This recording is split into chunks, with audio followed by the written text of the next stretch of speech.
Sige mga kaibon, maraming salamat po. Welcome back sa YouTube channel natin. Kumusta po kayong lahat mga kaibon?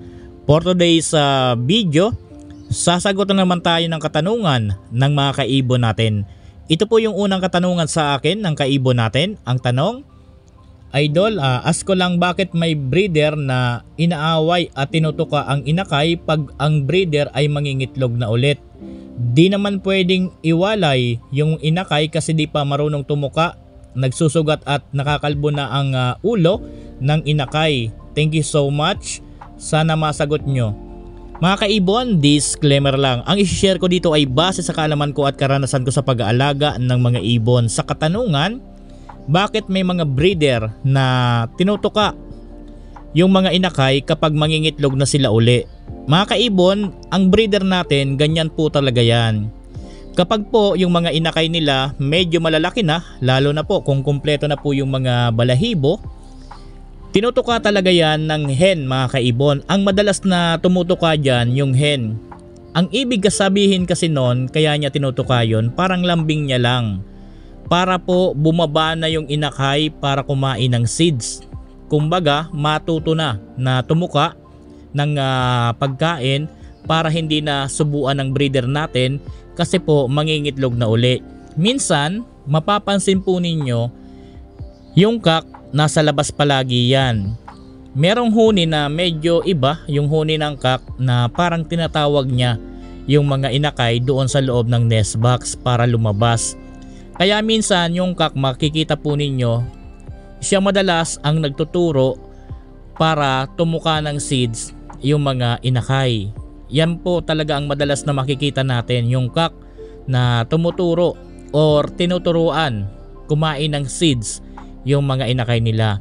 Huwag po kayong mag-alala kung nakikita ninyo yung breeder po ninyo na tinutuka-tuka yung mga inakay. Kasi yung pagtukanang yan, di naman talaga yan totally malakas. Yung tukaya na parang lambing lang na parang pinapalabas doon sa loob ng nest box para matuto na kumain ng seeds yung mga inakay. At ang trabaho naman ng kak, nandyan yan sa labas, sila po talaga ang talagang mapapansin mo na tumuturo kung paano tumuka ng seeds yung mga inakay. Doon sa kaibon natin na nagtanong patungkol dito, huwag kayong mag-alala, normal po yan na tinutuka talaga ng hen. Pero yung pagtuka ng henang yan, di naman talaga yan totally malakas. Kumbaga, lambing lang niya yan sa mga inakay nila para po lumabas ng nest box para matutong kumain ng seeds. So, minsan, kung nasusobrahan yung kapit ng tuka, kaya siguro nagkakaroon ng pagkakalbo. Minsan naman, yung pinakang part ng likod talagang natatanggalan ng mga balahibo kasi dyan madalas yan na tinutuka ng hen. Pero huwag kayong mag-alala, tutubo naman po yan kapag talagang hindi na po palaging nasa loob ng nest box yung mga inakay. Kapag nasa labas na palagi at tumutuka na, tutubo naman po yan mga kaibon. So yan po yung unang katanungan sa atin. Pangalawa na katanungan sa atin, as lang bossing, meron ako back to back Parblue split pale follow. Naglabas ng blue pale follow na visual. Blue to pale na ba ang tawag doon? Doon sa painakay ni sir, dahil ang parisan ni sir back to back Parblue na pale follow, tapos naglabas ng kulay blue. So automatic po, yan na po ang tinatawag na blue to pale follow. Blue to na po yan na pale follow dahil po ang parent back to back Parblue. So lagi nating tatandaan kapag ang parisan natin back to back Parblue tapos nag-anak ng non-visual Parblue, automatic po yan na po ang tinatawag na blue to. So yun po ang pangalawa. Pangatlong katanungan sa atin mga kaibon, ano ang pagkakaiba ng split at possible? Ano ang definition ng dalawa at gaano malaking probability? Salamat po. Ang parisan kasi, kagaya ng mga sa pale follow, itong mga autosomal recessive. So sila po yung nagkakaroon ng mga anak na split or tinatawag na possible.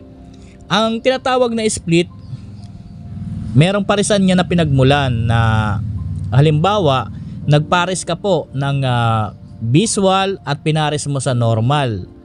Kapag ang parisan mo ganyan, lahat ng anak po niyan split. So ulitin ko po, kung ang parisan po ninyo visual at ang kapares normal, kahit pa po ang kapares niyan hindi normal, kagaya ng split din, for example. So halimbawa ang parisan mo visual, pinares mo sa normal, lahat ng anak po niyan split. Ngayon, halimbawa naman nagpares po kayo ng visual, pinares niyo din sa split, ganun pa rin po yan. Lahat ng anak po niyan is split po. Ngayon, dumako naman tayo dito sa mga possible.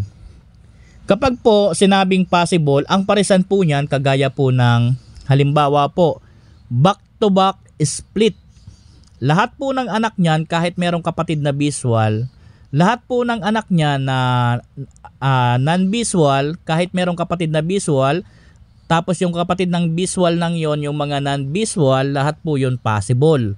So ang parisan po niyan, back-to-back split, tapos nagkaroon ng inakay, for example, naglabas ng visual, tapos yung mga kapatid ng visual, yun na po ang tinatawag din na possible. Ito pa po yung isang parisan. Halimbawa po, nagpares kayo ng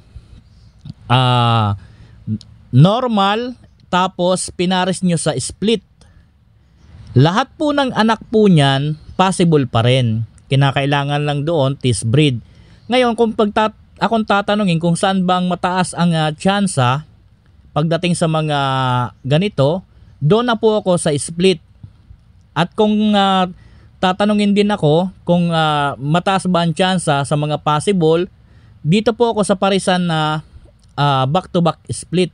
Medyo mataas po ang tsansa dito.